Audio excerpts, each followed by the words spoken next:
Ramai orang still tak kenal lagi brand TLSS. Actually, it's a boot brand yang tengah rising dan brand ni datang daripada China. So, yelah, boot yang tengah nak naik ni ambil masa sikit lah untuk dikenali. Tapi tengoklah momentum dia macam mana dia pergi. So, inilah kotak dia. Of course, korang akan dapat dia punya gym bag dia. Tapi dia punya, bukan gym bag lah kan. Dia punya apa, drawstring bag kan. Tapi very high quality yang tebal. Cantik, siap ada zip dekat dalam dia lagi.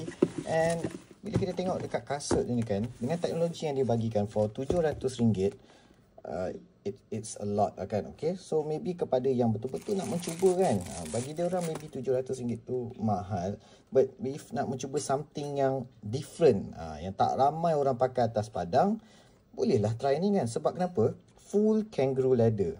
Tak banyak dah kasut sekarang ni yang full kangaroo leather, apart from Mizuno. Asics pun dah slowly shift away from kangaroo leather. Tapi Mizuno dengan TLSS setakat ni masih lagi. Kalau European punya brand semua dah macam dah memang tak ada sangat dah lah kangaroo leather. Kalau keluar pun jadi rare lah kan. Okay, so full kangaroo leather yang lembut sini. Ada banyak teknologi dekat dalam ni. Salah satu yang kat luar ni ialah T-Temper. Okay, padding daripada brand Tempo yang buat bantal tu daripada Japan.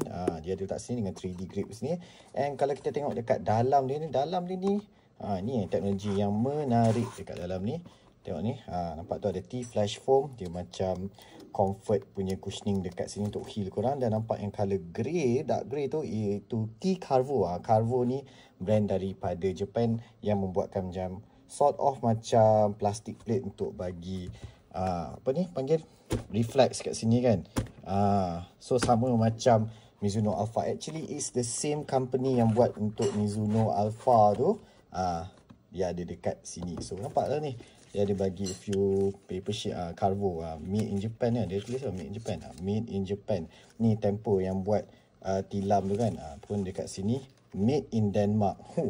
Denmark, ingatkan Jepun. Tapi see, banyak elemen daripada luar. Dan lagi satu P-Bags. P-Bags ni yang membuat tapak dia ni, dia punya plastik dia lagi ringan, kuat, durable. So banyak elemen daripada luar-luar yang menggabungkan dia dekat dalam satu boot yang awesome ni. So berani tak nak cuba?